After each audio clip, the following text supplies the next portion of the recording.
Let's exit to port. It is currently the 19th of December at 11:38 in the pre-noon, around noon, noonish, noon. It's the day. It's in the day. I'm just as good as telling time as always, because it is now Central European time. Summertime is still a long time away, and you know what? I'm okay with that. And someone else who might be less okay with that, who always joins me in this, Mr. Grumbles the Dwarf. How you doing, Grumbles? Hello there. I'm doing great, thank you. It's a nice Tuesday. It's chilly. I prefer the cold myself as well. And yeah, it's noon adjacent, everyone. Set your watches. Noon adjacent. And yes, that is something that will be happening forward, and something that I hope we can get people in on going forward, because this podcast, we have a tendency to run over the 2-hour mark a lot, and as part of that, our hosting costs are $12 a month. And for a long time, I've been trying to figure out a good way of making some of that back, so that we at least run with not a net loss or net profit, but at least, equal it out. And we're not big enough to run ads, but I thought, you know what? How about a Patreon? And we are on Patreon. Patreon.com/exit2port. I don't know why I did that accent. That was weird. Patreon.com/exit2port. Thank you. Exit to port there. No numbers, nothing. It's just exit to port in one word. And for $2 a month, you will be guaranteed to have your question answered. If we aren't able to get it in the normal episode, there will be Patreon exclusive stuff going up. So, and we have been thinking a bit about this and how we can do things. But for now, $2 a month, you can become a patron and have your name on screen or in the thanks or somewhere else, and also always be guaranteed to get your question in. So if you want to support us, patreon.com/exit2port. Anyway, let's just jump straight into it, because we have a meaty episode today, and I mean that in a non-weird Twitch terms of service kind of way. Well, I mean, we're gonna touch on that too. This got weird. Said. This got weird. Yeah, you made it. You went for the let's not make it weird, and you made it weirder and weirder and weirder the longer you spoke. It's strange how that happens. Yeah. It's weird. Like, whenever I try any one of those, it's just yeah. Mm-hmm. Anyway, we're going to start with World of Warships, which has been our mainstay for a long time, and there has been a lot of news. There's been a lot of content lately. But this time it's been content that has shook things up and made things be very exciting. There are some large announcements and large changes coming that the Wargaming team have already talked about, both on their official stream and otherwise. There's been some ships coming in that have, I would dare say, legendary status. And there are other ships coming in that are absolutely fabulous, that are completely overshadowed by this one ship coming in. But let's start with a new crowd favorite in the brawling sector, the Michelangelo. Oh yes. Talk to me, Goose. I don't even care if I'm a crowd of one. I will die on that particular well-painted Sistine Chapel Hill. The Michelangelo, the I'm quite proud of myself for that. The Michelangelo is well, how do I put it? The best way to put it is it's just hilarious. It's I'm not talking specifically about the dockyard grind, because I know a lot of people will be like, "Whoa," and we've had people going, oh, but you've got to pay the money and spend all the time at Christmas. I know, but it's optional content, and sooner or later, it'll be available somehow. But just purely talking about playing the ship, it's redonkulous. When I first saw, like, I was like, oh, you're never going to use those guns. That's going to be awful. Oh, it's going to get battered when you get in close to a cap, and you're going to be radar to death. And the reality is that as long as you're a little bit careful, and that's coming from me, and I don't play WoWs in a careful way, it's just one of the most hilarious experiences that I've had, because I love my secondaries anyway, because they always obviously have a better aim than me. No, but it's, all jokes aside or whatever, it's just a really, really fun experience, because you have to put yourself at risk. You have to rely on, either your div mates or, heaven forbid, your teammates to maybe put you a smoke, or at the very least back you up. Yeah. So you're pretty sneaky. Funnily enough, you're not very sneaky in terms of firing from a smoke. So it really, like, everything about the ship encourages you to just find some cover or smoke, or just pick the right odds, go up against 2 or 3 ships that you think you can do all right against. And that sounds crazy, because I always advise people, like, try and get yourself in 1v1s and not 3v1s and stuff like that. Mm-hmm. But in the Michelangelo, as long as you do it cautiously, like the right way, you kind of want to do exactly the opposite. Your ideal situation is sitting in the middle of a cap. We've got beautiful hydro. That's really important. That's a huge difference and benefit, as it were, over the Napoli. Not to directly compare, because the Napoli is a fantastic ship, but you basically want to be sitting in a cat with your hydro running, with the one or the other teammate putting some smokes down and things for you, and you want the enemy to be advancing, or the DDs to just be appearing in front of you, that kind of thing, and you will melt everything, because it's got semi-armor piercing secondaries, SAP. It's just, I adore it. Like, every time somebody picks tier 9, I'm like, well, this is going to be a tough choice. having been there with you and been deploying smokes for you, and then hearing the damage reports afterwards. Yeah. Good lord. Right? Like, we're talking like between 50 and 60,000 damage done with secondaries easily. Mm-hmm. Mm-hmm. And whereas a lot of people probably look at that, yeah, but the Schlieffen does that. Yeah, Schlieffen does that. I'm not saying that other ships don't do that. Mm-hmm. I'm saying just how quickly the Michelangelo does that. Yep. Because it wasn't like several hundred hits with secondaries that did that. No, we're talking, what is it, 70, 80 hits or something? Yeah, the damage numbers are just, they're almost ridiculous, but you have to remember the trade-off. Yeah. That you're fairly squishy. At any kind of bad angles, you're in trouble. Showing your butt and trying to kite away is not a guarantee for safe escape. And yeah, if you get caught out outside of your own smoke, or there's a couple of radars on the enemy team that are on point with it, you're in big trouble. You're very vulnerable. Using the main guns, they do really nice, those classic SAP salvos from time to time. So you'll suddenly hit somebody for like 15k or whatever and be like, what? I mean, I Citadel'd Takahashi or whatever it was the other day with the SAP. So they work. It's just tricky to get them in a position where it's going to work consistently. But the thing is, you don't need to, because what you do is you go in and you just nose and angle a little bit and you brawl, and everything around you just melts.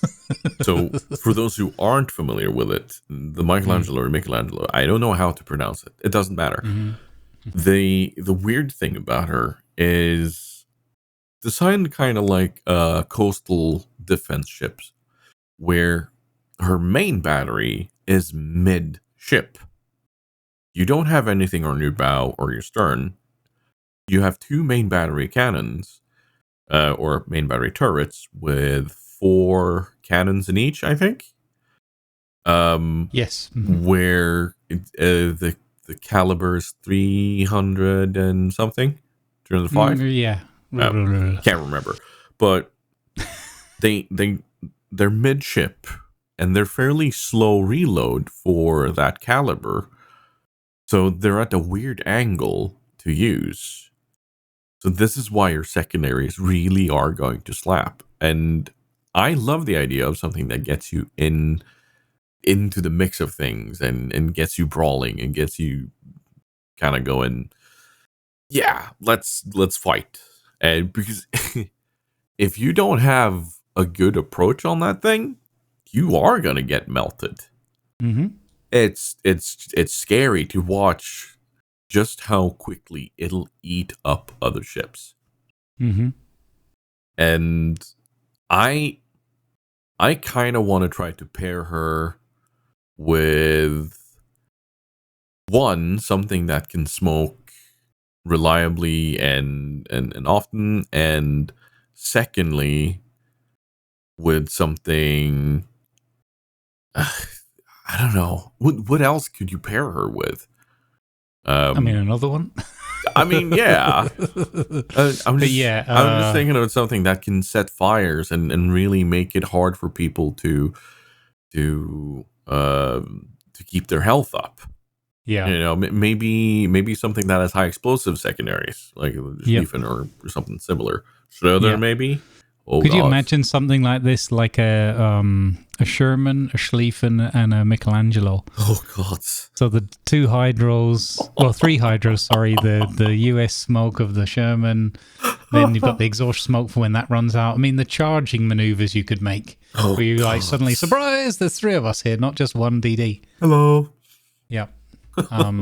Yeah, and the hydro is really what sets it apart. I think it's a real difference maker, because you don't have to sit there completely terrified like you would in a Napoli waiting for the inevitable torps.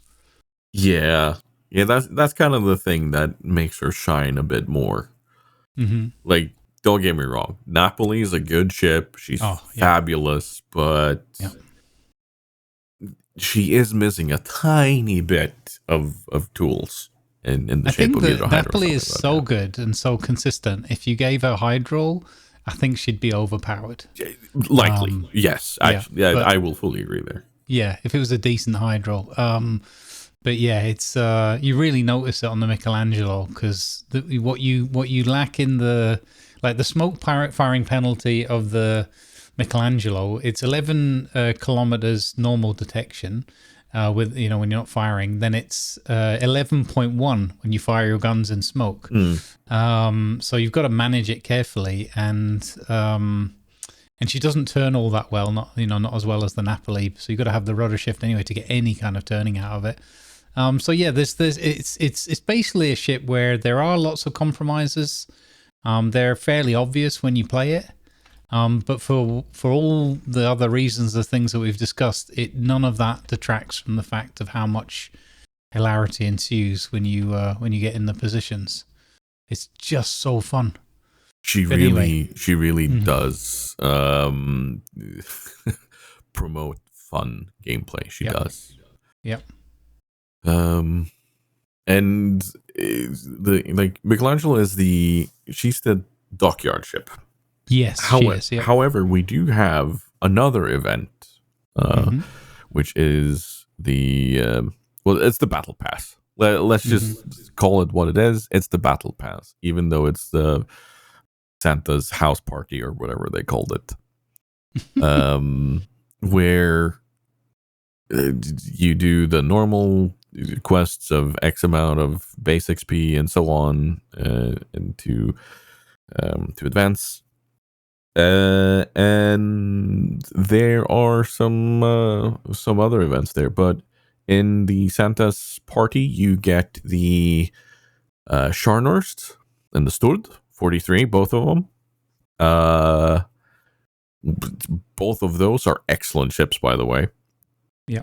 Scharnhorst 43 it's literally just a Scharnhorst, but it has a speed boost and a bit shorter main range guns. Yep. but it's And still no spotter tier 7. plane. No spotter plane, yeah, no. So, but she is excellent, and those torpedoes reload so quickly. Yep. Just under a minute on each side, I think it is. There's also, I opened it to check. So, it's 45 seconds. 45 seconds, yeah, just under a minute. 45 seconds on each side. It's defensive torp 6 kilometer, but they pack a punch. Yeah, they do. They really do. So there's those ships there, and then we have the similar to the Bayard event not long ago, where you can give either premium time, steel, research points, coal, back to wargaming, and if you give enough, you will end up with an Ellie, which is a fabulous little cruiser, by the way. I want to point that out. She's being so overshadowed by everything else that is coming out.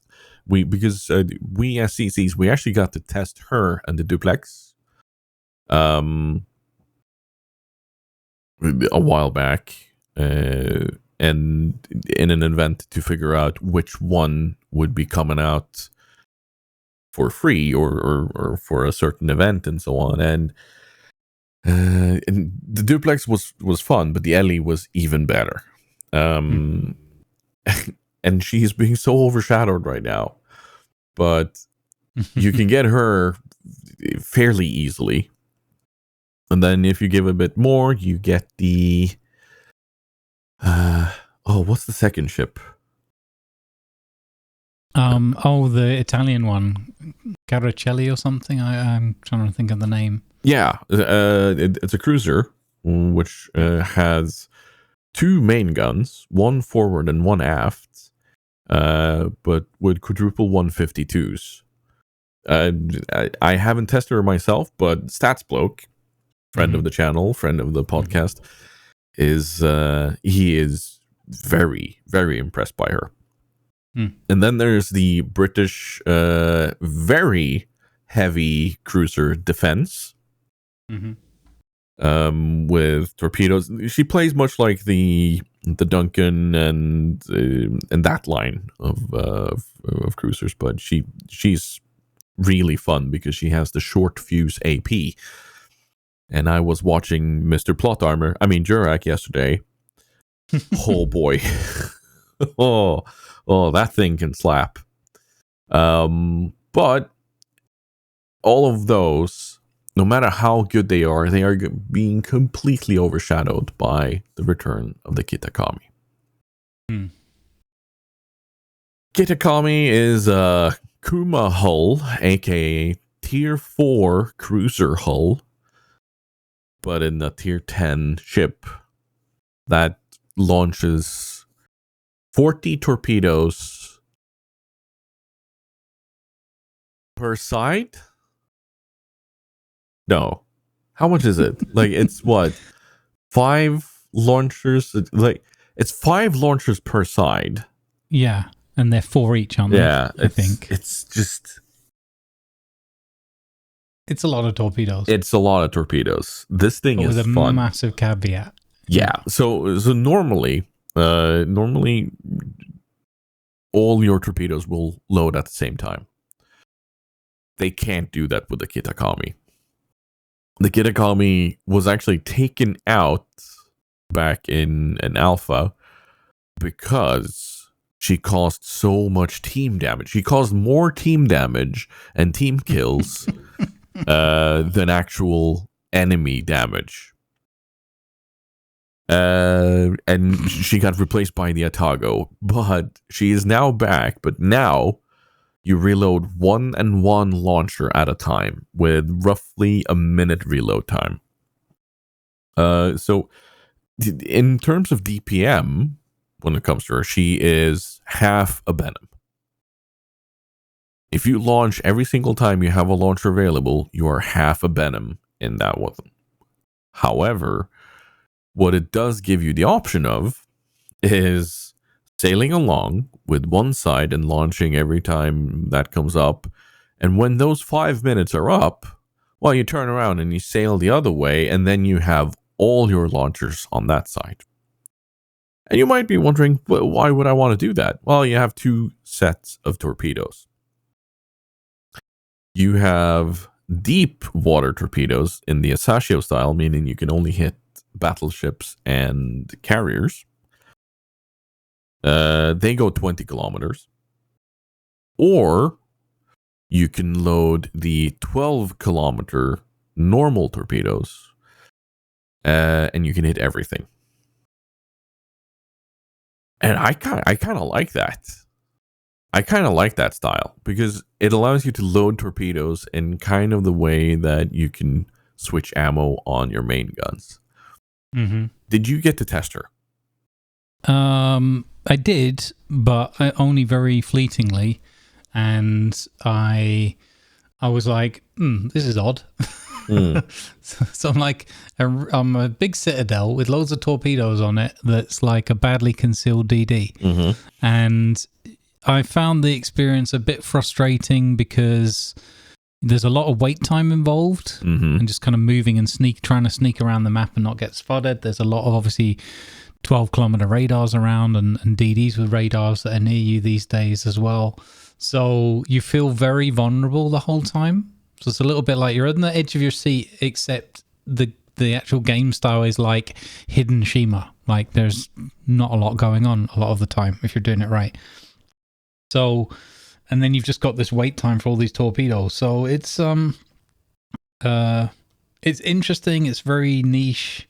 I think it'll probably be for most people either a collector's ship or just something to have a bit of a lull game with every once in a while. I saw yesterday in a game I played a division of 2 Kitakamis, and they played very well. They stayed hidden nearly all of the time, and they would just cut different angles across different parts of the map.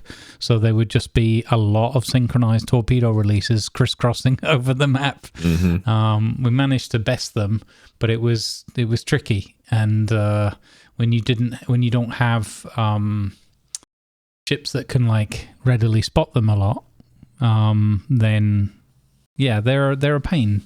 Or you know, a decent threat, but the rest of the time they don't have much in terms of firepower for their guns, and they get citadel by HE shells from you know, a lot of ships. So yeah, so I kind of want to say high risk, high reward, but I don't want to say that too blankly because it's not in the same way as like a Minotaur where you're like in the battle all the time. You in the Kitakami, you're like not very active, or not, you know, you're not in an action thriller.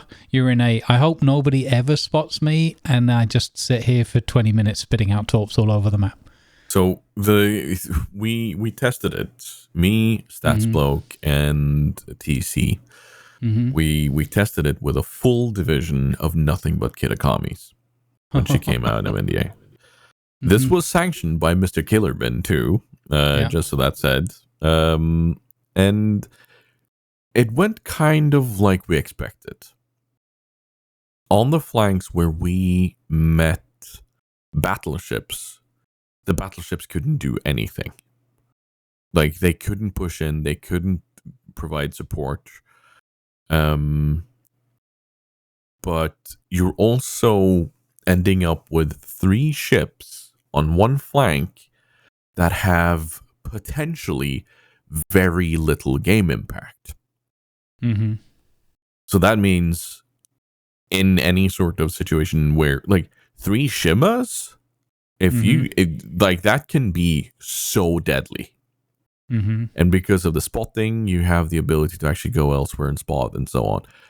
The Kitakami doesn't have that as much. She has running smoke, she has a speed boost, but she's not stealthy enough to be the spotting eye if something happens and suddenly there's no DD on your flank. So with a really good player, she can have a good impact, but like you say, for most people, I think she's going to be a kind of a bit of a giggle, but not massive impact. But a good player in this thing, Oh boy.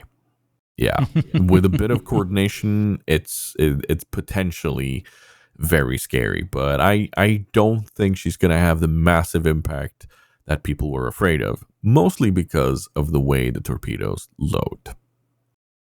And I'm really happy they made it that way, because elsewise, oh my lordy, no.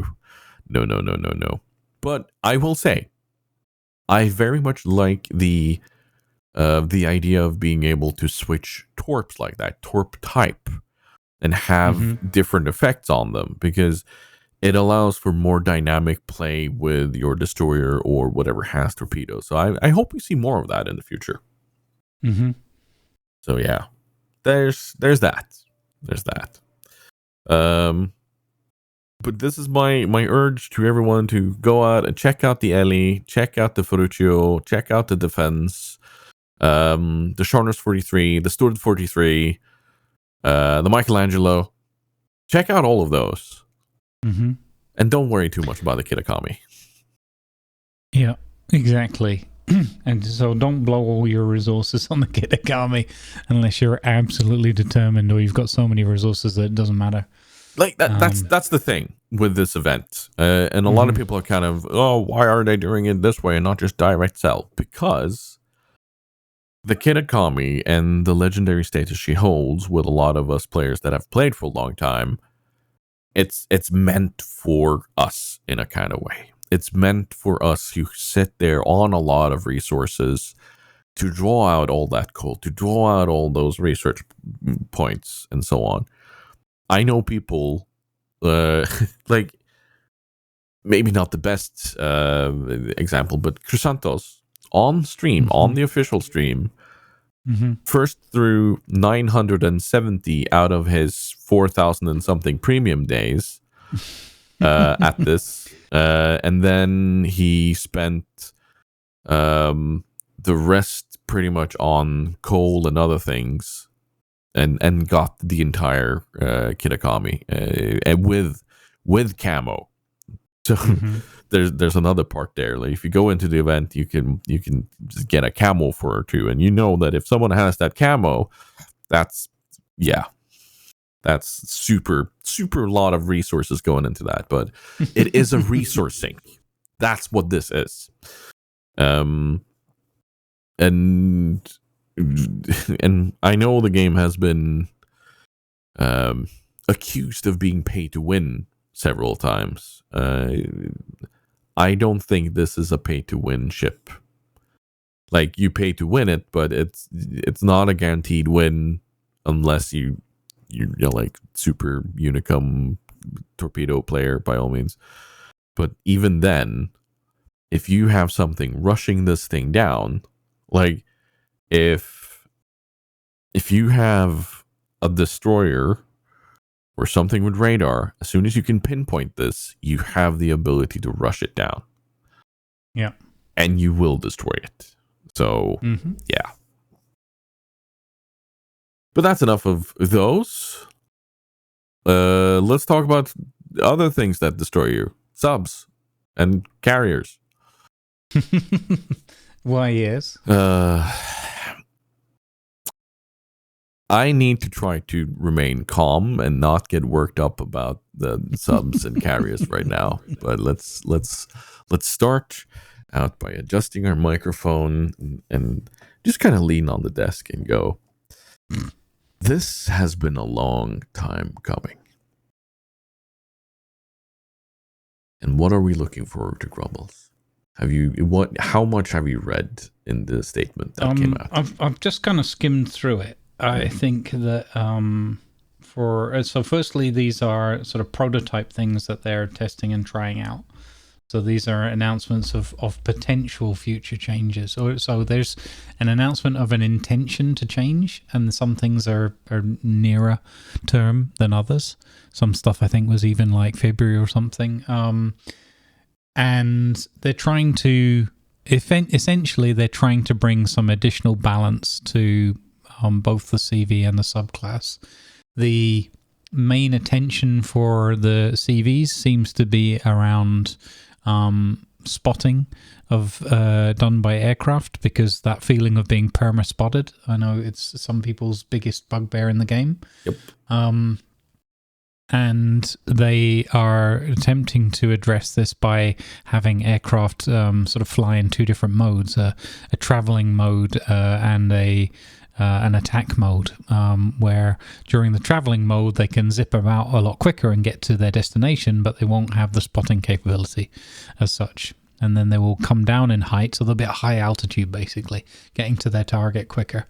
And then they drop down into an attack mode, and they start being able to gradually, I think it goes through 2 stages, spot ships and things again and be a threat. But at that point, they're also in range of longer and then successively short, medium, and shorter ranged AA. Yeah. And in addition, so that's to try and address the perma-spotting feeling. And then in addition, they're also buffing ship AA. So if your ship is repeatedly coming under attack by aircraft, it's AA. It's almost like a morale boost for the gunners or something. I don't know how to think of it, but it's your AA becomes more effective over time, so that you won't have that feeling or that experience, or at least in theory, of being singled out by the carrier because you're a cruiser that's sneaky and you're trying to sneak up the side of the map, or do that kind of thing. So that's as far as the CV side, from what I've understood. There's other bits and bobs tiny addendum there to the CVs. Yeah. Mm-hmm. You will be able to control the cannons on them directly as a means of defending yourself. That is at least an idea and a thought. And with the removal of the passive spotting that it does by just flying about, I think they will need more self-defense and more active self-defense. So I kind of like that idea. I think that's cool. And I'd love to try that out. I want to see, I mean, anything that gives me my Graf Zeppelin and makes it feel more like a ship that I can control and have fun with. I think they said it was the largest caliber secondaries on the ship will be the ones you control. So it sounds like there'll be a bit of a hybrid, so that some things are still automatic, which I think is cool, because you don't always have time, or if you're turning dodging and that kind of thing, you might not be able to focus on firing. But to bring in some actual like action gameplay between the attacking ship and the defending ship, that is kind of, it sounds like it could be super cool. I was a bit worried when I read manual secondaries or like firing a secondary, because I was like, well, I don't know. I'm a big secondaries fan the way they kind of are, and it's I don't know if you've got enough wherewithal to be aiming at a ship and that, but it could be fun. The balance then will be like it is with other ships. It'll bring it more into a line potentially with how the other ships feel, because you'll suddenly be focusing on the DD that's chasing you down or whatever, and not thinking about, I'm also broadside to that Yamato who's just fired its guns at me, so I should be turning as well as shooting. So it's, could be quite fun. But yeah, it'll be a huge set of adjustments, and I'm very welcoming of the fact that they're going to put this much money and time into it, because it's been a long time coming, and we've always talked about content saturation in WoWs, and it's nice to see such a big chunk of time and money being spent on making the game a more balanced and an enjoyable experience. And very much hopefully the CV players out there aren't groaning too heavily when I say that, but I do think it's I think it's a good thing, because like one of the worst things I saw with the plane spotting was an FDR with its perma alive zombie planes, and they used it towards the end of a very close match to just permaspot. Because the planes could never get shot down. So they just spent 2 or 3 minutes, or whatever the leftover time was, a couple of minutes, just permaspotting like the last remaining destroyer. And it's like, you're not even not doing anything. You're just literally ruining that other person's I know that's part of how it plays right now, but that really brought it home to me of like, permaspotting's one thing, but being permaspotted by zombie planes that can't die, that really takes the biscuit. Because towards the end of it, your double A is going to be worn down, and it's just like you have no way of getting Yep. out of it. Yep. And like even if that was one of the quotes or quotation mark weaker CVs, the ability to keep someone spotted like that is like there's no fighting back. Yeah. And yeah, I guess it is part of the game balance, but it still feels bad to be called. Yeah, it's not a good thing. Like, it's one thing to be good at a certain ship or have the experience in the game, and then you've still got the RNG element, but it's another thing to have a mechanic that is just so that there's no real counter for. So, and I don't ever think it's healthy for any game. We talked about this before with the subs, where a player can, just by playing the game, and they're not being mean or anything else, but just by playing the game the way it's currently implemented, essentially their job is just to go and ruin the other player's experience. Now, in theory, it's PvP, it's cooperative, it's online, and so forth. So, of course, you're out there to like shoot the others and destroy them, but it's so one-sided in those circumstances that it's jarring, and it needs to be addressed. So yeah, it would be interesting to see that one. I'm looking forward to trying that out somewhere down the line. Yeah, what about the subs, Tiger? So the subs, it's kind of fun because, and we mentioned this in the editorial meeting. Hey, that something that has and always becomes a bit of a meme is if something is mentioned on the official stream or comes from official channels, and the community will run with it. And I'll admit, I'm part of this. I'm part of this problem. With just dodge and farming of signals, and equally so with shotgunning doesn't happen. Because there was a statement.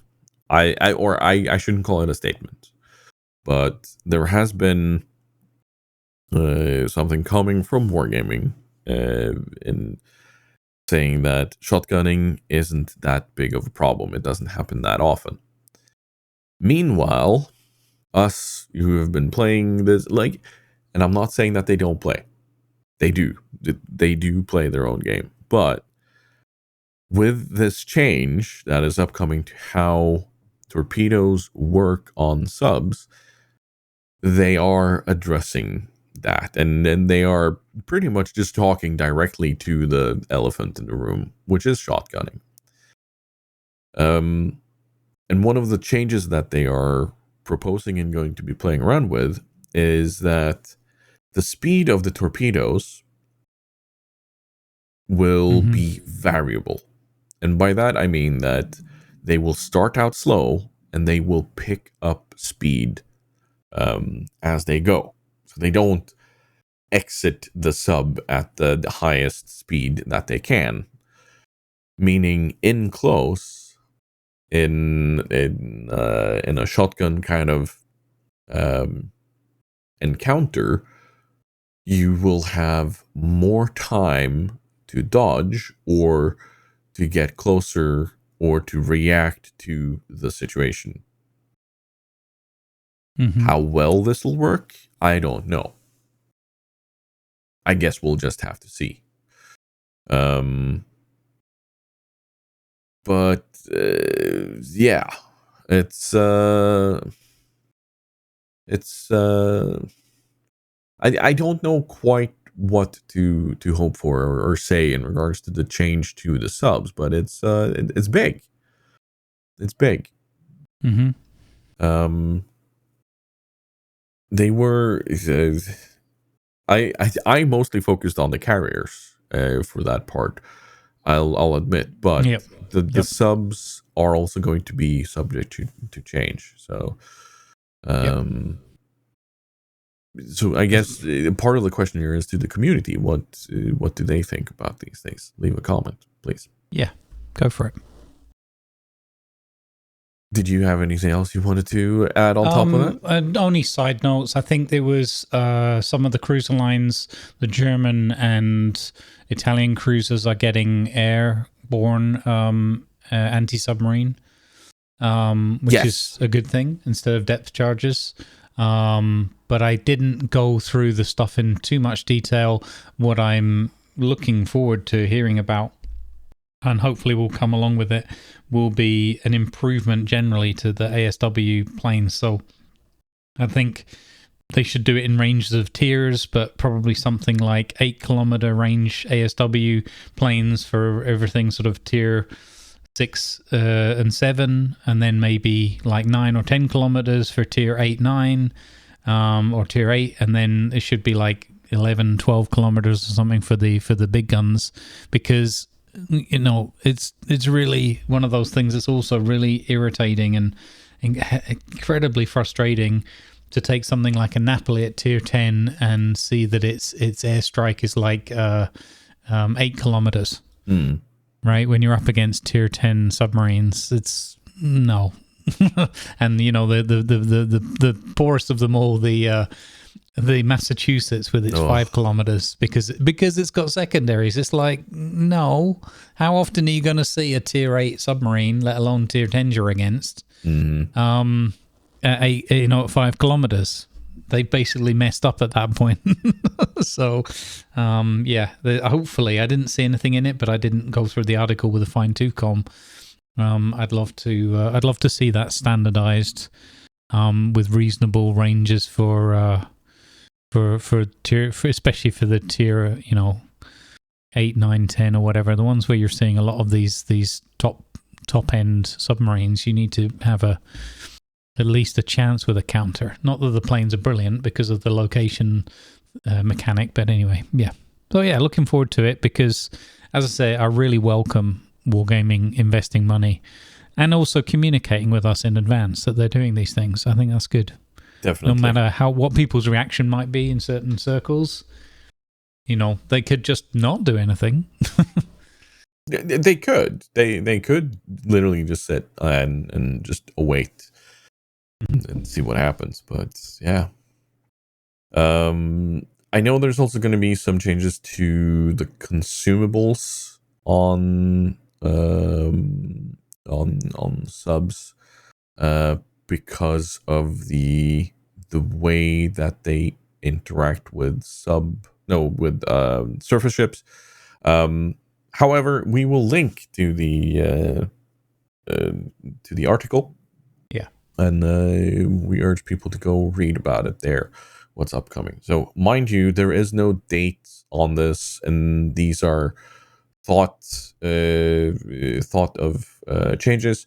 There is actually a discussion channel on the CC Discord, and if anyone has feedback that you'd like us to bring to Wargaming, we can do that in that channel. So just keep it actually good, and by good I mean constructive. Like, if you don't just say, remove subs. If you want to remove subs, give us something else to work with, like remove subs because X, Y, and Z, and structure it in a good way, and offer up a solution, not just do this, jump through a hoop. We're gonna stop whipping that horse. I feel it's thoroughly dead by now. Yep. Speaking of other dead animals, how's Cletus's ass doing? Well, wait, where did we go with that one? Now that's a segue. Wow, yeah, that's thrown me. Welcome to Medieval Dynasty, everybody. yeah, medieval times where animals don't live very well or long, apparently. Medieval Dynasty. I played it. I ran into it. Cletus recommended it to me over a year ago, and I was like, "Oh, this does look intriguing. I'll have a look into that," because I was talking about how I like medieval stuff and those settings and like slower paced content and everything. And he's like, "Oh, dude, you got to check out this game. It's my favorite game," and like that. And I was like, "Well, okay, I'll give it a look." And I gave it a look, and immediately I was like, "Okay, I'm very intrigued by this." Jumped into it, at that point solo, and was totally enamored with it straight away. And I thought, wow, this is such a cool, for me, slow paced. The usual thing, like little storylines and NPCs where I can make my own voices and stories. Yeah, exactly. So all that kind of stuff coming together, and I was like, wow, this is awesome. And then I was like, oh, I wish you could multiplayer in this. Imagine co-oping with people. And then lo and behold, it was on their part of their roadmap. And now they've just recently delivered on that. About 2 weeks ago-ish. Yeah, and they have a they have up to 4 players. It's a hosted sort of save file session, so you hop in, hop out kind of thing, and it means you can bring any of your peeps along, or your viewers, your whatever friends and whatnot, and they can just hop in, play for as long as they want to, and then just hop back out again if it's no more time for it and that kind of thing. And the main thing I was worried about was like, how would this game scale from like, single player, and you kind of have to grind your way through and survive the winter and build up your village and all that kind of thing.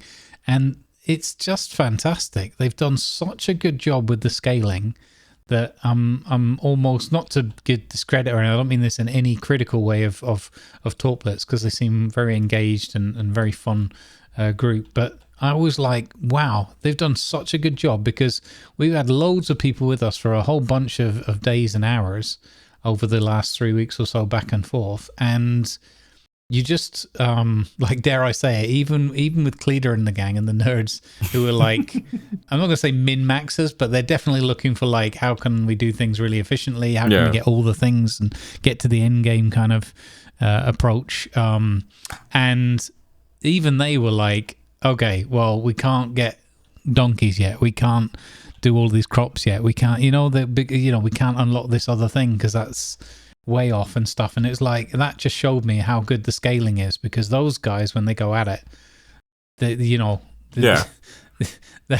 like the reverse endgame boss, because they just do things so well. And it's meant as a compliment. It's not the way I play, but it's meant as a compliment. They're so good at it as a group. That you wonder how a game can actually be good enough not to to get this unstoppable group somehow slow them down. And I'm delighted to say that they Torplets have just done the most amazing job with it. It's I'm very, very impressed with what they've done, and I'm just like, oh, couldn't we have 8 players? Can't we get 10 people in here? It's superb. They've added lots of new furnishing and decorative items, and new building types, and new sort of some crop types. And now I think that they've got that there, and it's very stable. It's crashed probably a couple of times in 50, 60 hours or something, with all people from all over the world dropping in and out as well. So no real noticeable lag or issues of that kind. Just a really good old experience all round. So kudos to them, and I look forward to seeing where they're gonna, where does it go next for them and their franchise and whatnot. I know that they've released a couple of others that didn't go down quite so well. Yeah, they have a couple of other Dynasty games that we've looked at. But, they did a couple that were not so well baked, shall we say. But nonetheless, this one is fantastic for them. I think they had Pirate Dynasty. So they renamed it now to Pirates Republic. Right. Okay. There's not much info on that one yet. That's just like a teaser image at the moment, sort of a coming soon kind of thing. But they have got. They did Sengoku Dynasty, which was Japanese feudal. Kind of equivalent or whatever for Medieval Dynasty, which looked quite good. I didn't play that. They did the Wild West one. That's really the one that was a bit of a stinker that didn't go down too well. That's kind of unpolished. Right. However, but they also have another one which I think is Vampire Dynasty or something similar. Oh. And it's like Medieval Dynasty, but you have vampire powers. It's co-op right out of the box, and the animations and everything look really polished. And there's actually a full-on trailer with like really good demonstration of what it's all going to look like and how it plays currently. And that one looks quite amazing. Like you can turn into a bat, you can, stalk people at night, and you're doing all the Dynasty thing, but you just happen to be vampires, so you've got to do everything at nighttime, and that kind of element to it. And it looks really like I was like, oh, this is going to be very gimmicky. And I watched the trailer and I was like, that actually looks like it would be really fun. So I'm interested to see where that one goes as well. Yeah. So I'm guessing they're doing a lot of these side project developments to see what can they do in a good way and how many people can they bring in and do that sort of thing. And that's kind of what it feels like. So yeah, hopefully their pirate dynasty thing can take over. I think if they do pirate and that it's co-op out of the box as well, I would assume, because it looks like they might be even going for a bigger scale, but it's all guesswork at this stage. But just the fact that they renamed it to Pirates, as in plural Republic, it makes it sound less, your particular pirate captain specific, and makes it sound more like there's a lot more going on in the world. So yeah, they dropped this, the multiplayer in that came with a brand new map for it, with new stories and new characters and things, and a whole new bit of map and whatnot to explore, and that was a free DLC as well. So it wasn't a paid for extra thing or new features. Oh wow. It was a free DLC on top of the base game of Medieval Dynasty. So they're also a team that's putting good quality, lots of nice development and progress to the game, multiplayer and new maps and new content, and they're not charging through the nose for it. So I applaud them for that too. Yeah, hear that, Skull and Bones? Sorry. I don't know where that came from. That was weird. Don't know. Strange how that happened. Anyway, no, that's I've been looking at you guys playing, and I really want to jump in. I just need more time. Yeah, it's so relaxing though. Even just playing on your own, it's just so. It does take a long time, but it's so relaxing. It's just a very, very chilled experience. It is a perfect platform for light RP and just. Like you say, talking to the NPCs, and now you can actually have friends together with you to solve tasks and quests and so on. So I've been looking at it, and I really want to jump in, and I will at some point. But another game that has me very excited is one that we've both played together, and it's Eco. Eco has version 10 released now. Yep. And my God, I know we mentioned a bit about what that would bring a while back, where Stats sent us both a video and we looked at it, and it's just seeing how much they've brought and reading up on it, and now they have Twitch drops too, and this game is gonna go far. Yeah, and I've been seeing some updates from Winter Frosty, who has made an in-game gallery with the new art functions and such, which I thought was really cool. Yeah, and that really sparked an idea in my head regarding, okay, how about making an old time kind of newspaper where I don't know if this was the thing that happened elsewhere in the world, but in Oslo, one of the oldest newspapers had every single day they would post their newspaper in frames, like the daily frames, on the front of the building, so people could read for free there. I was thinking something like that for an RP server, where you have two either working together or possibly two separate reporters that are out and about and creating stories and talking about events that are going on, or Ivan and Dingus blew up another road. Here's what happened, and creating news stories and posting that. I think that could be really cool. Or the library could be alive again. There are so many things that I'm just kind of thinking of with this, and that's just a tiny bit of what they brought out. There's like 6 new fishing or ships Yep. There's coastal construction, Mm-hmm. meaning proper fishing piers and so on, as far as I've understood. Yep. Yeah. Yeah. It's really a ton. I mean, they've worked on this for like an entire year. It's their biggest ever release or update. There's still a few little bits here and there, and need maybe a little bit of polish whenever you do such a massive update. But the good, as always with eco, like the good way outweighs the any of the negatives, and the upcoming eco RP season is going to be incredible. With the late shift, I actually know of a thing that is truly amazing and beautiful and shows the collaboration, but I can't mention it because it's one of them type of things. But yeah, there's a lot going on in the eco space, and for role-play and immersion, just the fact that now you can print all the artwork and stuff up into the game, and you can make the in-game screenshot artwork as well directly, and then make picture frames of different tiers, and you can actually set those as there's two things. There's a settlement and reputation mechanics coming that have been brought in, and you can get reputation by putting your art up, and people can rate it or not, and that increases the influence of your settlement in the sphere of growth and everything else around that area. But also, you can, if you just wanted to be like an art dealer or something, you can actually mark those items as for sale, and then people can come in and just buy them off your wall. Oh, that's amazing.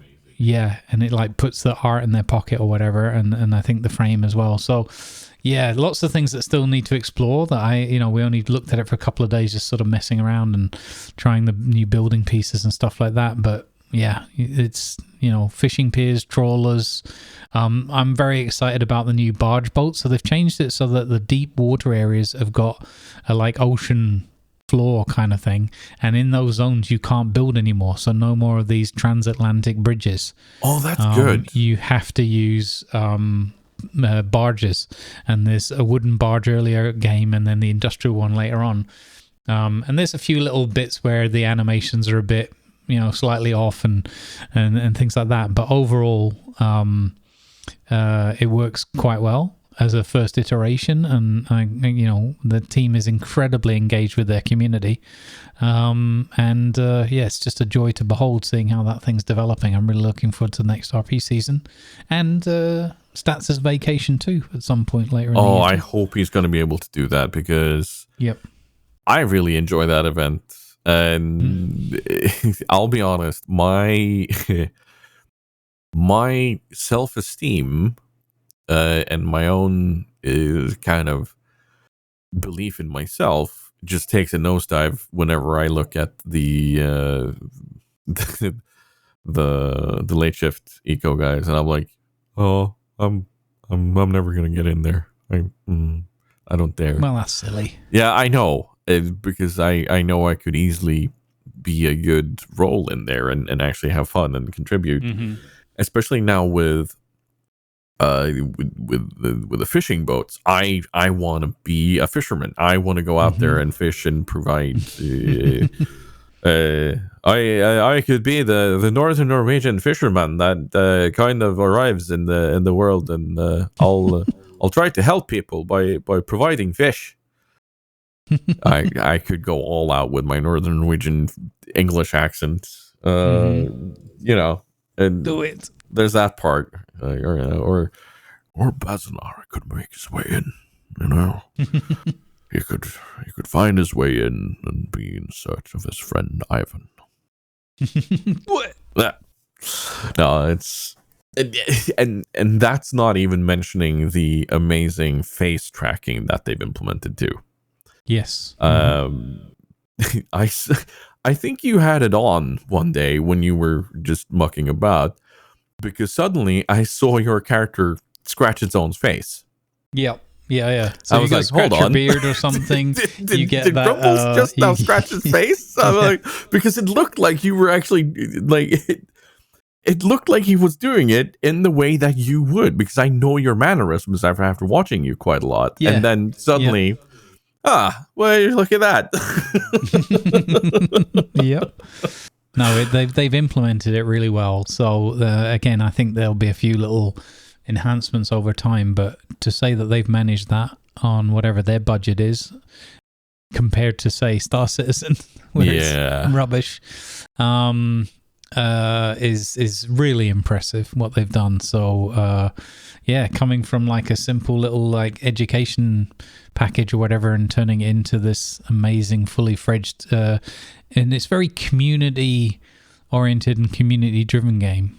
You know, it's you see so many people who it just brings people together, because you can still have conflict, you know, political conflict and all that kind of thing, and money, but generally it's more about, okay, the more we work together and do things together, the more fun we can have and progress or fight the ecological challenges and stuff like that. And it's that core really kind of shines through, and you can just see that in how many servers are out there, and it's so easy to host your own games and everything as well. And quite impressive, because they supply the server code as well, so you can, you know, if you're comfortable opening up ports and that kind of thing, you can just run your own servers just with the files you get from the game. So quite impressive. Quite impressive indeed. And it's looking more and more impressive too, like graphically. Yeah, the graphical enhancements are great. Not just the textures of the textures basically of everything, and the movements. I'm very, very like you said, there's like the highlight things of the face recognition and the gestures and that. But there's all the subtle things that you see, like just how all the building pieces fit together now nicely. There's new stone roads and things like so. And what I like as well, it's not like here's new shiny glossy stuff, but it's also like here's enhancements to like all the tier 0, like from the beginning. You can do stuff and get things, and there's so much depth to that game as well that whatever you like to do, if you like more of the political stuff, if you like to get more into the mechanics and that, you can do that and lose yourself for days. And if you want to do less of that and just play the game for fun and not that the other stuff's not fun, but you know what I mean, more lightheartedly, you can do that too. It's a lovely mixture and a game that you can truly make it be whatever you want it to be, whatever's going to be the most fun for you. Indeed. And that's quite glorious. It's not the case in many games. No, and speaking of getting lost in mechanics, Satisfactory. Nice. Update that 8. Beautifully done. Thank you. Segue and a half, that is, sir. Thank you. Satisfactory Update 8 brought us over to a new version of the Unreal Engine. And the game just looks fantastic now, and it runs so smoothly. There's some hiccups with the new update that they are fully aware of and they are working on for multiplayer. But that being said, they've always said that multiplayer isn't like, they know there are going to be bugs for it no matter what at the moment, because they are still in early access, they're still in beta, they're working on it. And I think, as far as I've understood, they are working hard towards having a full release, and I think we're going to see a lot of quality of life stuff come with a full release at some point. I don't know when. Like I don't have a timeline for that, but what we're seeing already in our playthrough and in mine alone. It's just such a wonderful game to sit down with and work out all of the mechanics of something. Like, because I talked about this on my stream not long ago, where someone was like, okay, so what's the end goal? And at the moment, there is no end goal as such. There is murmurations of there will be some story elements and so on going on with these Mercer spheres and the submerged loops and so on, but that's beside the point. The end game for me with Satisfactory was, I started out just like you, where I was first figuring out the mechanics of things. Like, okay, how do these things fit together? How do I just make things work? How can I play around with this? And then that has quickly moved on to, all right, how do I make things efficient? and now it's kind of moving towards, how do I make things work but look pretty? And then at the very end, we'll probably have, how do I make things be efficient, work, and look pretty? All of those. Yeah. And there is so much to do, and it truly is a play it your way kind of game. Because if you want to build a large factory where it looks like a factory, you can do that. If you want to just have a large platform where you have everything on one elevation and you just run belts willy-nilly everywhere just to have things working, you can do that. Or you can have trucks to make a pretty factory. Like, it's so much fun. Yep. And like you noted, with kind of this latest update, seeing the mountains and the background, where it makes it more of a believable world. Yep. And I'm so stoked, and I'm always looking forward to getting into that game. So I'm currently playing around with some tech on my playthrough that I'm very much looking forward to us getting on your playthrough. Nice. So what's your impression of Update 8 for Satisfactory? I'm really enjoying it because similar to what I said at the end with the eco bit as well, it's another game that lets you, as you described very succinctly, kind of play how you want to, do what you want to do, in a really, really positive way. And yeah, I'm thoroughly enjoying it. I didn't know what to expect really and what I would get out of Satisfactory, because I usually get a little bit nervous, or not nervous, but I'm very unsure of things that are heavy on mechanics, because it's just, I don't do too well with that stuff. I get bogged down in it. I get easily confused and bamboozled, and then it kind of becomes not so much fun. It feels more like a chore.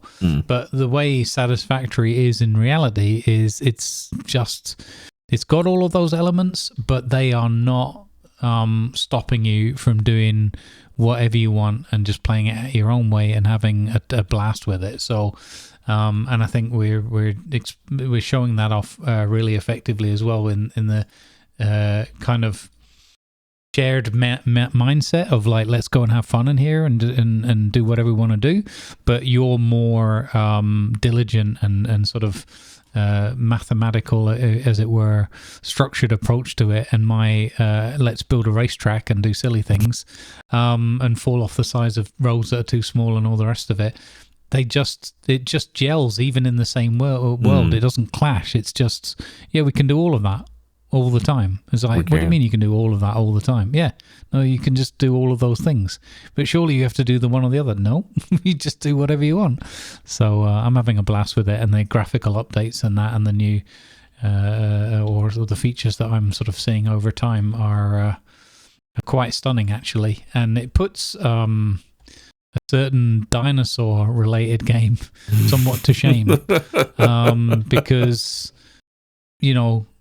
they ported to a new engine as well, and they don't have, problems with the gases and making things look right. So why do the other ones? But anyway, that may be being a bit unfair on them, but they probably deserve it too. Yeah.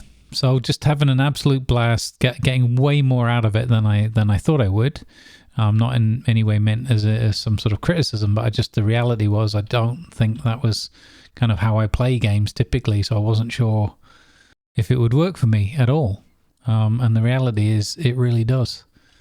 And I want to note, we are talking about these games with the mindset of a content creator. But we are also gamers.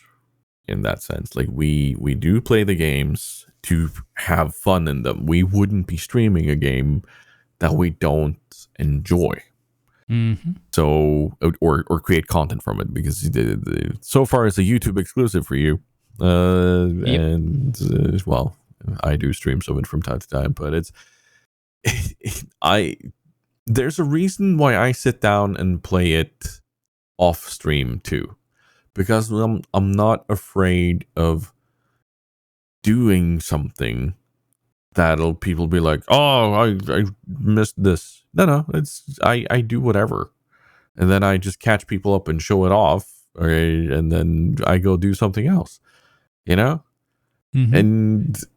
And I know this game is so in the wheelhouse for so many people with how they want to approach things, and yeah, how enjoyable it'll be, because it truly is a game that you can put down and pick up at some point without any issue.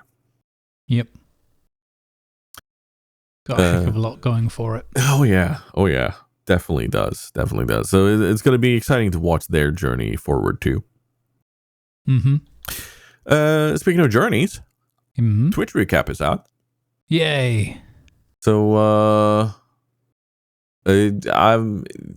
how are you happy with your Twitch recap? I was a bit confused by it at first, because there was a name on there as like my most watched that I didn't recognize. And I was like, oh, this is some sort of horrible data error.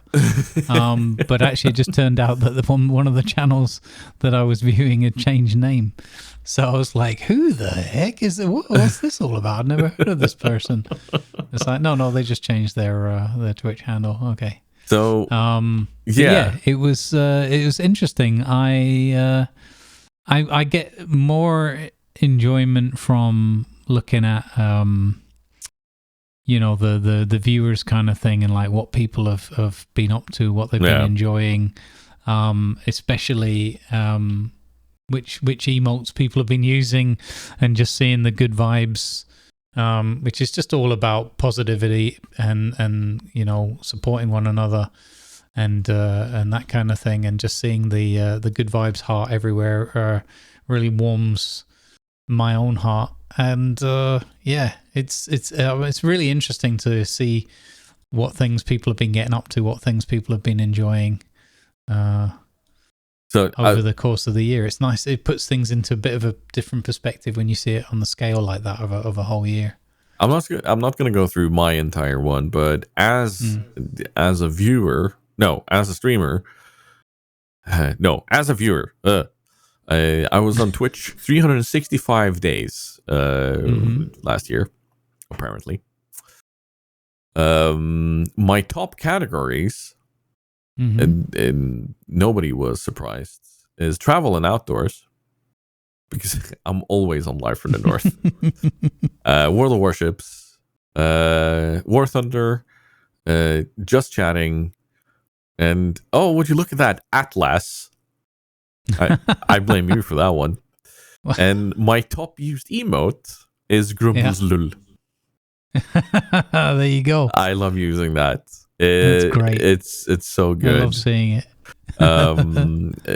So yeah, that's me as a viewer, and I spent 1,192 hours on your channel, Grumbles. Wow. I think you got a problem. I spent 6,330 hours on Live from the North, but that's because I'm always lurking there. Yeah. And you beat both Statsbloke, Mari, and the Grumpy Beard by a lot. So yeah, that's me as a viewer. But yeah, as a streamer, like you said something about emotes being used. Yeah.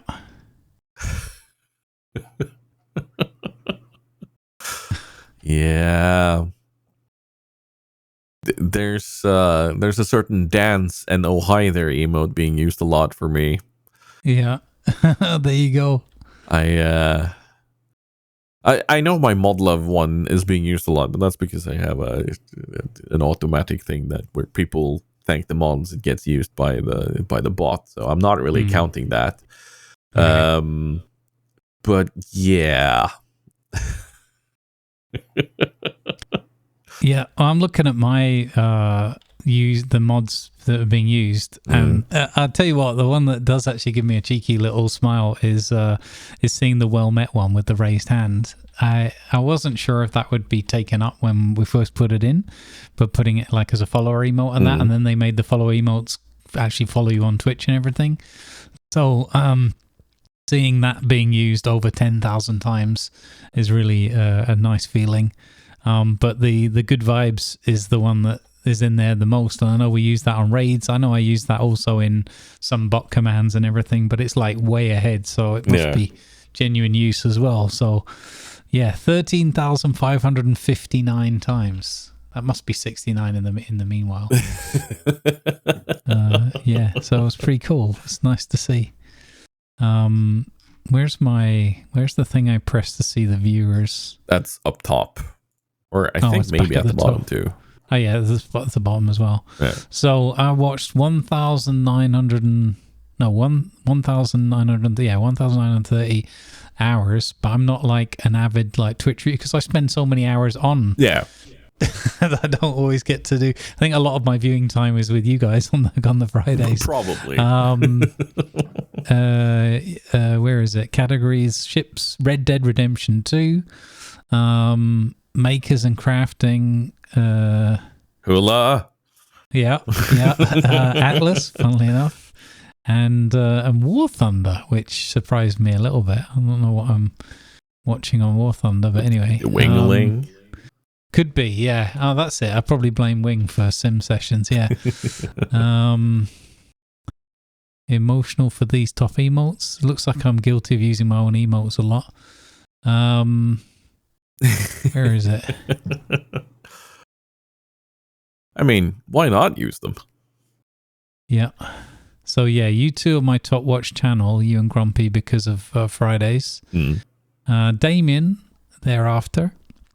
Hula thereafter. That's usually when we go on raid on a Saturday. Yeah, and the other one was Indy's channel, now Dan Long Ministries, because of the charity event. Ah, right. So I was doing my bit there for the team, raiding and lurking and chatting a little bit. And that's the result. It's quite surprising considering that event's only for, 12 days or whatever in the year. Yeah. But that shows you that I don't spend too much time on Twitch because I do a bit of lurk early in the morning and occasionally of an evening or whatever, or after a raid. But otherwise, I'm just on myself, so I've got no time to be watching everyone else. Yeah. Speaking of being on themselves, there are a few creators out there who they've shaken up the Twitch meta again. We can say, because Twitch were forced to redo some of their terms of service because of some streamers. And I want to start out this discussion and talk by saying that this is a very difficult subject to talk about without it sounding very wrong, but I know from the conversation we had in the editorial meeting that we are both very for these creators being able to use their assets for making money and happy about that, but we're also conflicted about how Twitch chooses to approach it. And with that, I mean anything that has sexual content or connotations or nudity. Because the meta for a few weeks now has been for streamers to pretty much be naked, but only show the very top, like from just under their shoulders and up. And it's heavily implied what goes on, of course. But it's just, yeah, it's such a hard subject to approach and talk about, really, because on one end, Twitch says that this isn't allowed, even in drawn form and similar. And then suddenly, when there's a loud enough outcry and certain streamers being banned 4 or 5 times for these things, but keep being allowed back, it's just, is it money speaking, or what's going on here? Like, what's up?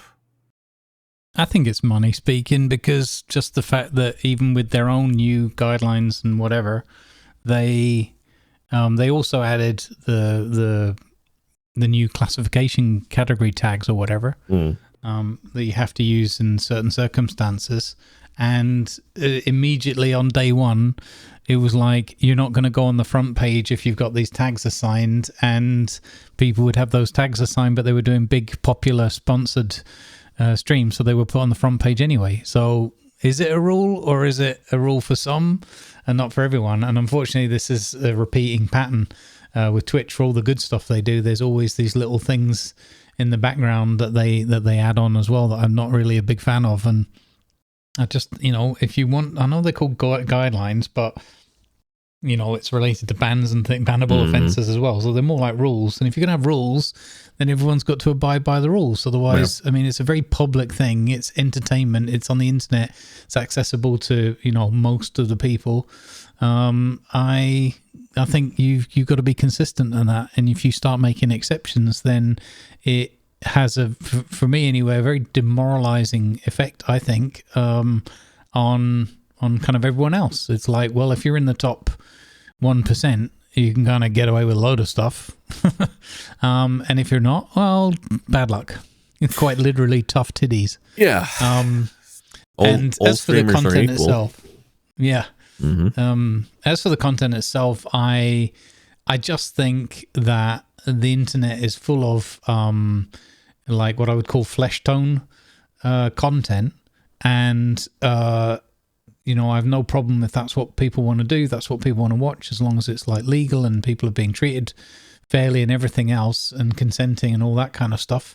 I don't really have a problem with that. You could be argued that it's a bit too accessible and easy to find for youngsters, but that's a completely different aspect of it. But I think that Twitch is, as an entertainment kind of service and platform, everybody is out there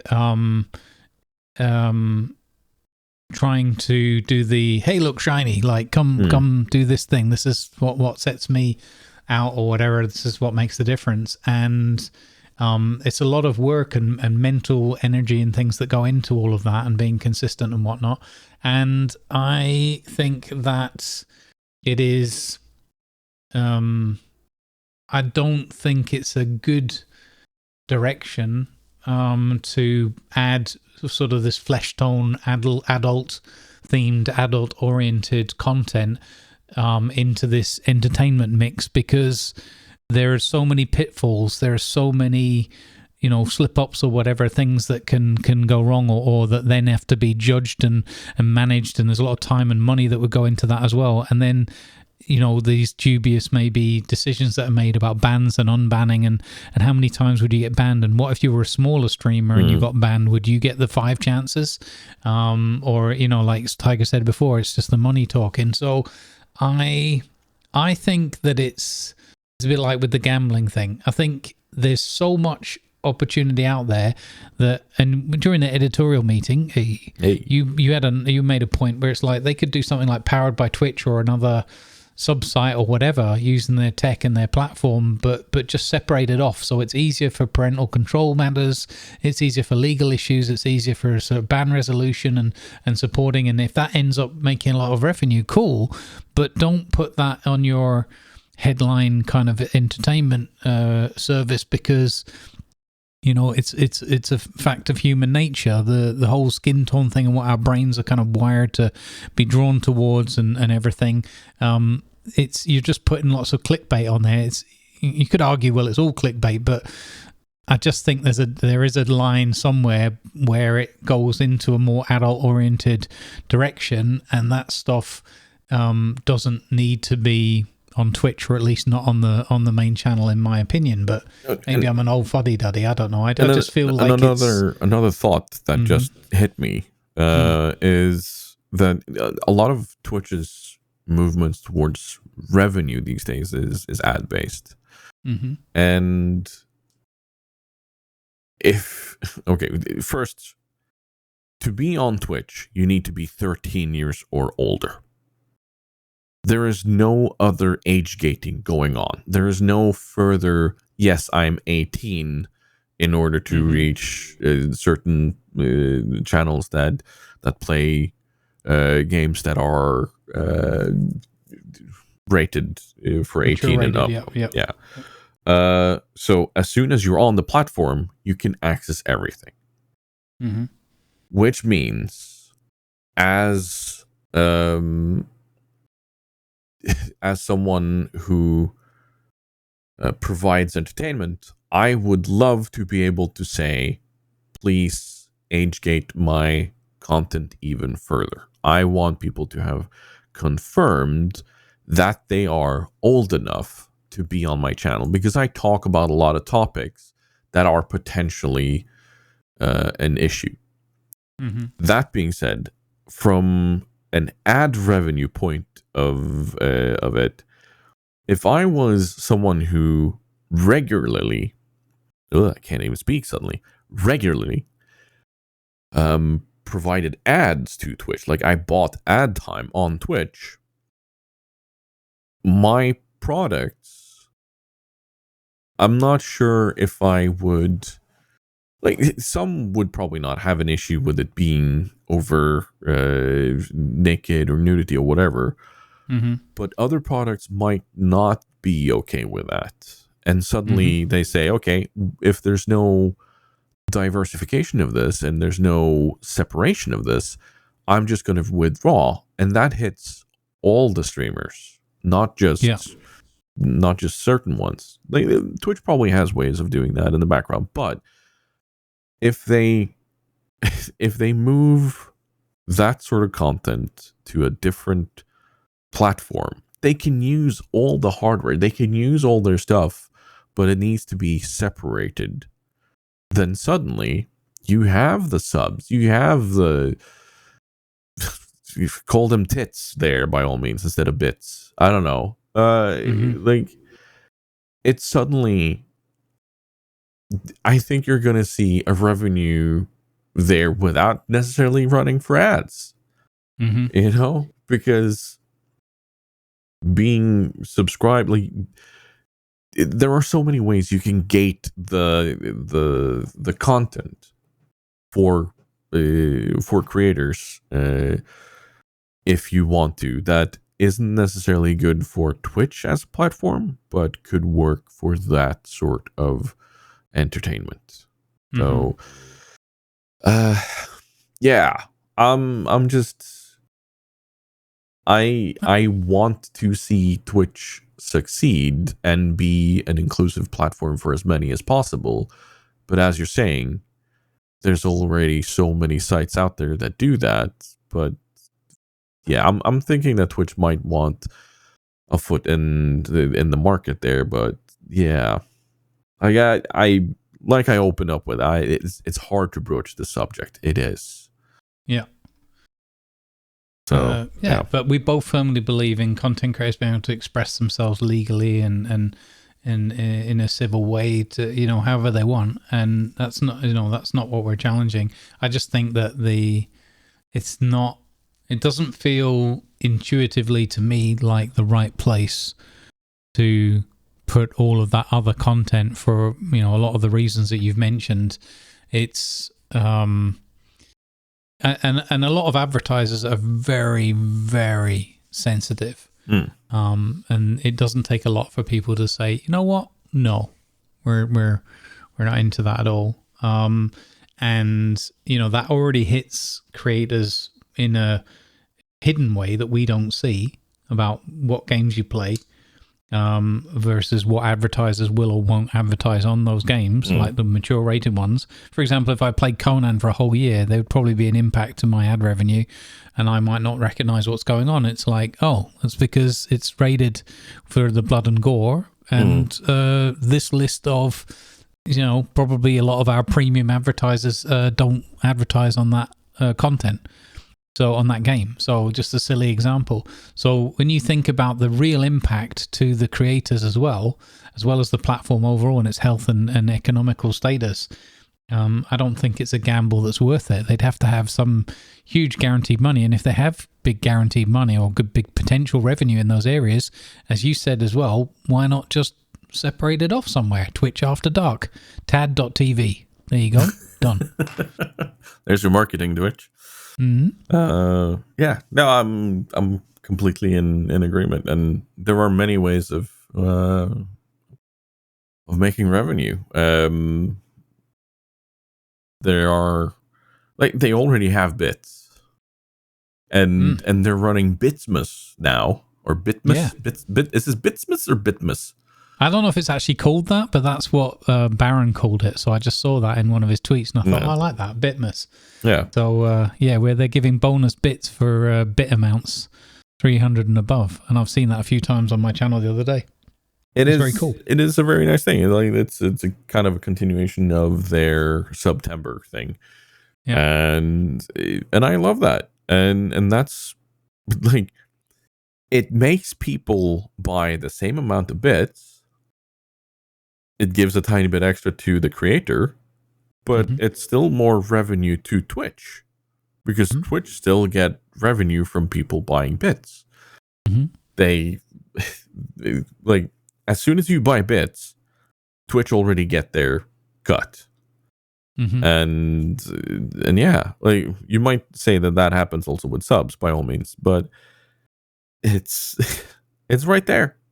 It's right there, and Bitmas is very cool, and I want to thank all the viewers that choose to use that. It's incredibly nice of you to do this. I want to point that out. But yeah, that's one of many ways of making things happen on a Twitch page or another page or whatever.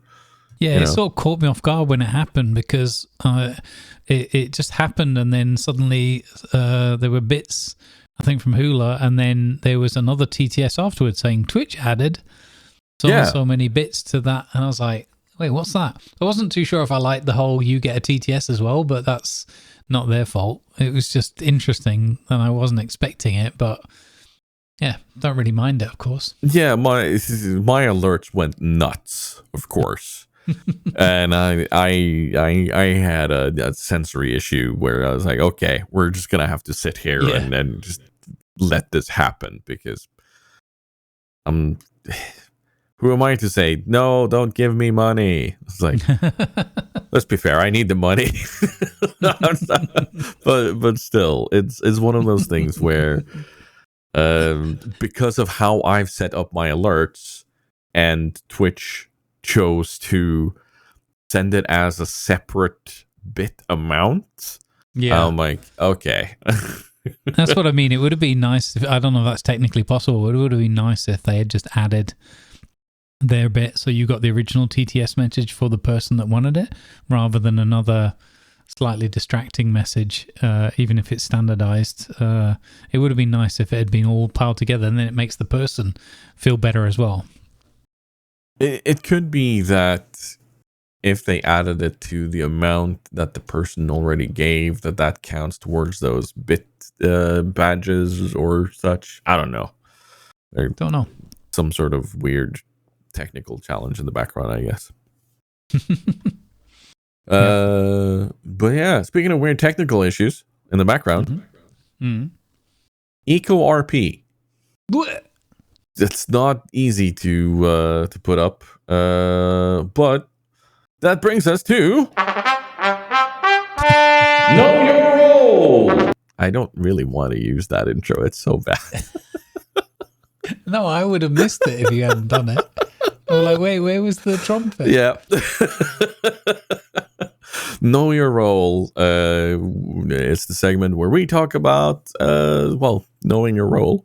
Role play, light and dark and heavy and immersive. Be that as it may, the Late Shift are putting up their eco server again, which is usually an immersive roleplay server. Yep. Where, and for those who aren't familiar who the Late Shift are, it's Gassy Mexican, Burke Black, Cletus Buford, who am I forgetting?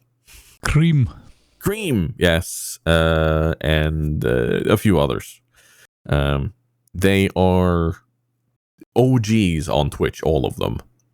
And they are all roleplay nerds and fantastic people. I cannot recommend their content enough. And they have an annual event where they put up these eco and other roleplay events, and it has been massively successful every single time. And for the last few seasons, Mr. Ivanovar has shown up with his secret Wheatfield. Comrade Secret Whitfield behind Iron Sunflower Curtain. So, what can we expect from Ivan this season? So I've been thinking about it, and I haven't set anything in stone yet. I usually go with like just the vibe at the time when it starts. I give it a little moment and think, okay, this is the thing. But last time out, we went out on the submarine, the very, very red October. Oh yeah, true. Yeah. Where Dingus Nivan sailed off, possibly with a stowaway on board as well. That's unclear. But we certainly got stuck in the walls of the submarine to end it. So that scene of logging out on the last day we played was hilarious because we both literally got stuck in the walls and couldn't move. So that was pretty damn funny. That's what I get for using building pieces in unusual ways. So I have an idea that might work, centered around an oil rig and the new barge system. Oh, so using the barge back and forth and that, and trying to live the offshore life.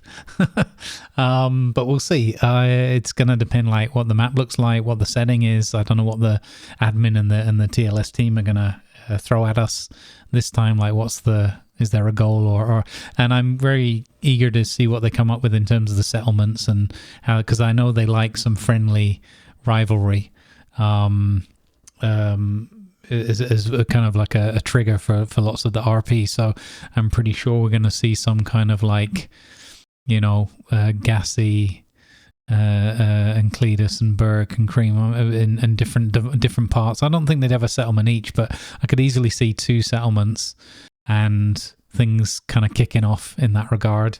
I think Burke regretted last year choosing to be a prison warden and digging out an underground prison, because he was, after a few days, he was like, I've done nothing but mine out this prison. I'm doing nothing else. So I think pretty sure he'll be above ground this time.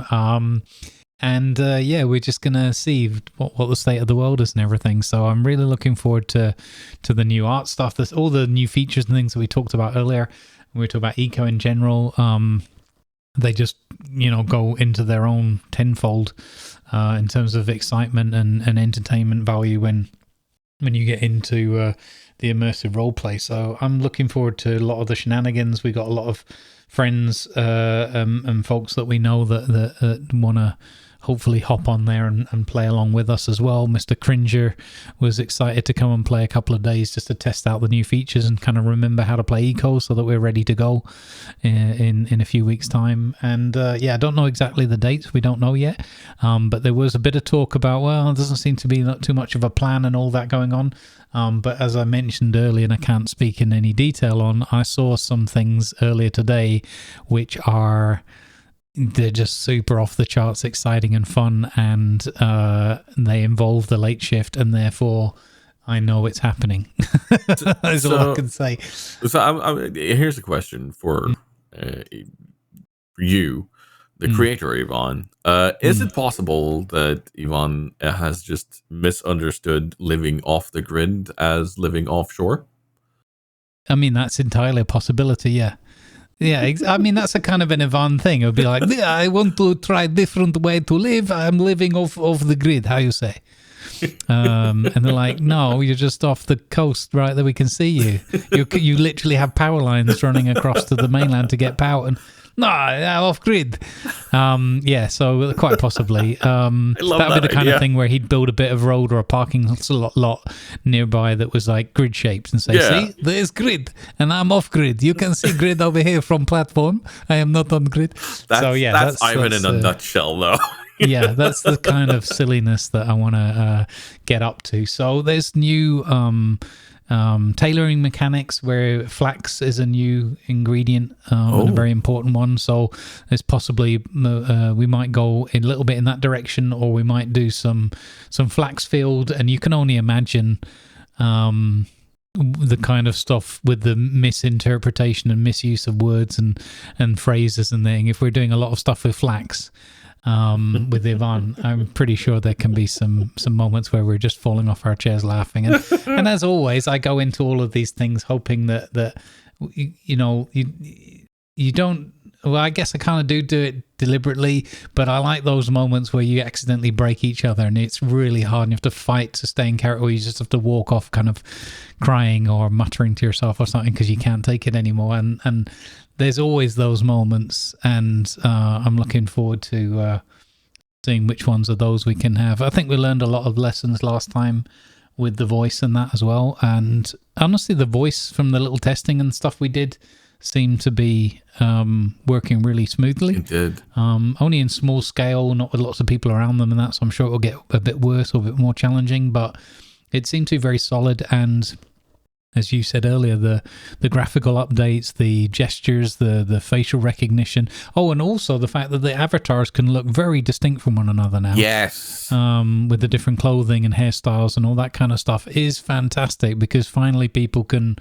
It won't just be like, who's that in the red T-shirt? Oh, there's 3 other people in the red T-shirt. Oh, I don't know which one's which anymore. And that, all of that should be gone. I know you get the name labels, but it's nice to be able to spot someone coming down the road and go, oh, look, there's here comes Henri in his sort of French blue clothing or whatever, and it'll be much more distinct, much more obvious now. So Ivan will be easy to spot because he'll be wearing red, but he'll be wearing, and we've got things like the Twitch drops, so things like the sandals and the captain's hat, and I saw Stats wearing those, and I was like, I need these, and for some strange reason, I'm not able to connect my Twitch account to my Eco account, so I can't claim them.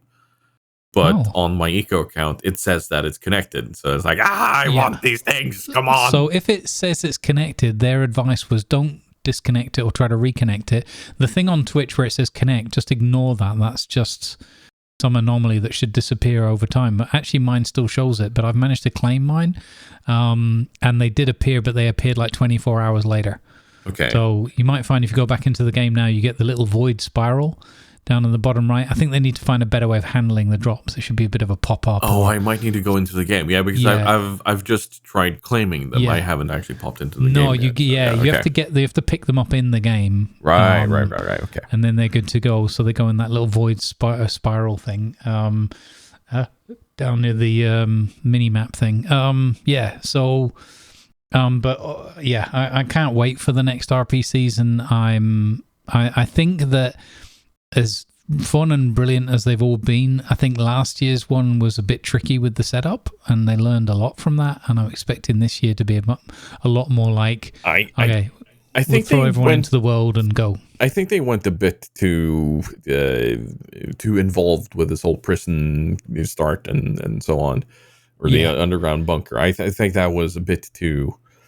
I think that it would have. I think that everybody would have had a very good time, and we would be talking about it now, like a year on, thinking that was amazing. And the only reason we're not is because the Vivox voice system, which is a third-party voice, cannot handle that many people together, and also there's no vertical threshold. So if you're 100 meters above someone else, you can hear each other and that kind of thing. That's a common VoIP issue. So I think that the VoIP, well, that's what we tripped up on, and I think that it did have quite a damaging effect because everyone's so hyped for it, and they get the first 24 hours and they have nothing but VoIP issues, and everybody's like, oh, this is a nightmare, I can't do this, especially people that are not as commonly RPing. They get put off these things very easily. So I think that this time around we've learned that lesson. I don't know what their start's going to be yet, but hopefully we'll hear more about it soon. And I'm expecting, with all the new features, the new boats, the new settlement system, the reputations, the sellable art and all that, the in-game artistry things that you can do. I just think there's so much, and the things like, windmill sails look gorgeous, the new stone roads look gorgeous. So, everything just fits together more smoothly. I think that people are going to be a lot more hyped, and what's going to happen is it'll be quiet, and then a day or two before, Gassy and Bert, everyone will start playing the Eco trailer. Like we had the mini version of it on my channel the other day. You put the Eco trailer on and everyone goes, whoa, what happened to Eco? This is amazing. Yeah. And then, but with those guys, you're talking like, 5,000 to 10,000 people were watching along, and they're going, whoa. And the next Eco season suddenly becomes a huge thing, So I think it'll be good fun. I know it'll be good fun. I know we'll make the most of it anyway, and I can't wait to see what Ivan and Dingus get up to. And hi, my name's Dingus. Nice to meet you. Yeah. The poor cringer, he did it twice. He created his avatar for Dingus and spent loads of time on it, did it twice with chat just to get it perfect, and then when he logged into my hosted world, it balked and put him in as a female character wearing hot pants. Oh dear. And she was completely bald as well, so in game I was like, oh, it's really nice, you've got that Star Trek the motion picture kind of vibe going on. And he kept messing up on the voice, because every time he talked to Ivan he wanted to go to Dingus, but then he'd start doing Dingus's voice, and he'd be like, wait, this isn't the Dingus character, I can't do that. So it was, and we couldn't fix it, unfortunately. So it was one of those, like, when your character first joins the world. So I've got to get his Steam name right and all that. In fact, I'm going to do that right now, because I keep forgetting to do that. I've got to change to Ivan Steam so that I don't get that wrong in 2 weeks' time. So super, super psyched for it. Super looking forward to it. And, and the best thing is it's such a fun, like, cooperative and community-oriented and, like, good vibes kind of product that you get. You just exudes positive energy for that whole, like, month or whatever we play, and I get a lot out of that. It energizes me, and I think it gives the new year a good start as well. So it's good timing. Indeed. Yeah. And maybe at some point in the near future, maybe episode 1 of season 4 or episode 2 of season 4, we will have that as community contributions from our patrons. So this is another reminder that we do have a Patreon, patreon.com/exit2port, $2 a month, and you will be included in credits somewhere on screen, and guaranteed to get your question in. But yes, that does bring us to something to smile about. And I don't know, do you want to go first, or? I can do, because I've kind of already let the cat out of the bag a little bit, but my something to smile about is co-op best op. Best, I don't know. Basically, the experience of Medieval Dynasty co-op and the experience with Eco 10 testing for a couple of days on the release just reiterated and reinforced that beautiful experience that we get to share with friends and viewers and everyone together, where we just get to have flat out fun and just do stuff together and make things together. And I struggle with things like that a lot, because of, mental health challenges and experiences I've had through life, and to be able to get like beyond those hurdles each day, like easily, just a snap of the fingers, and say this is going to be great, and I don't have any second thoughts or weird concerns about people aren't going to want to play with me or watch this or whatever, all that stuff. Or any of those kind of like sort of pseudo abandonment type things or whatever that can happen and cast shadows over my mind. The whole experience with all the silliness in those was just really invigorated and given me huge smiles and warmth in my heart. So thank you everybody for playing along, and thank you to everybody watching along and sharing in the fun together, and look forward to just a ton more of that stuff. So that's my one. It is always a lot of fun to be witness to these things that you put together, and having laughed a lot at some of the moments, both when you were playing Flawless Kingdom with Cletus and the others, and also your own playthrough together with Purpley and Stats and a few of the others. It's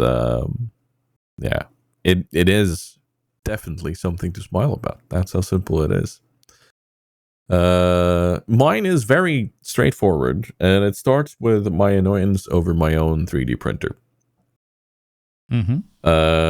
Where not long ago I purchased an upgrade for it because I wanted to get the prints even smoother and better than they already are. Like, nothing wrong with the prints, but I wanted them even better. And then after having purchased that upgrade and installed it, I met some other issues which would be easily fixed with another upgrade. So I purchased that upgrade, which was the latest one is an upgrade to the motherboard. And I put everything together. I fixed cables and such that I needed to buy, because even having done so much research up front, I just some of the issues didn't arise until I actually put things together and started a boot up, and I was like, oh, okay, so now I need a tiny few more parts and so on and so forth. So after having all that and finally got everything assembled, hit the boot up button and then getting an error, and then researching further to that error, and it then just led me to one of these constant spirals of, how are you not noticing this quickly enough? How stupid are you? Like, that kind of negative spiral in my head. Yeah. And I called my friend Dane, and I said, dude, I don't know what to do. I'm just kind of stuck, and I need help creating a cable, and I just feel useless at the moment. And Dane was sitting there talking with me and just kind of sharing my commiserations regarding 3D printing, because he has one too. Not the same kind I do, but he went for a more expensive one than I did. Because, well, he didn't want to have to go for upgrades and so on. But in doing that, I sat there and I was just kind of feeling super crap about everything and like a failure. And he just kind of went, okay, so what is the issue that you're meeting? And I described it, and I hear tick, tick, tick, tick. Okay. Well, how about buying this cable? I'm like, what do you mean? Well, instead of creating the cable that you mentioned through this video and so on, that someone else, like, I wish I'd found that video earlier, to put it like that. And he was like, but instead of manually creating this cable, can't you just buy one? I was like, I hadn't thought of that. And he found a link to a Danish site that actually had a pre-made cable that it could buy and get sent to me and it would fix the issue. Oh. So cables from Denmark is my reason to smile. Like, it's because I have a tendency to bog myself down when I meet an issue. If it's large or small, like no matter how well I've done up until that point, I tend to be very, you know what, screw it. It's, nothing matters. I'm useless and so on. Like in the instant I hit a tiny bump, which isn't good, but just with a tiny bit of different perspective, different way of thinking, things get solved. And in this case, it was Danish cables. There you go. So Danish thank you. cable. Danish cable. Are they made of licorice? No. Okay. Also, please don't eat licorice anymore, people. It's bad for you. This is new research. Like very little licorice is like even very little licorice is bad for your health. Do you remember that time in the end of tail end of 2023 when TigersDen single-handedly ruined the Danish licorice market? Yeah. Yeah.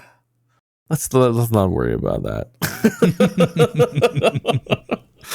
Like, it's good, but it really ramps up your heart rate and so on. So there's that. But that's going to be it for us for today. This is my final reminder to everyone that be as kind to yourself as you are to others. And it's a goodbye from me and a goodbye from Grumbles. Bye.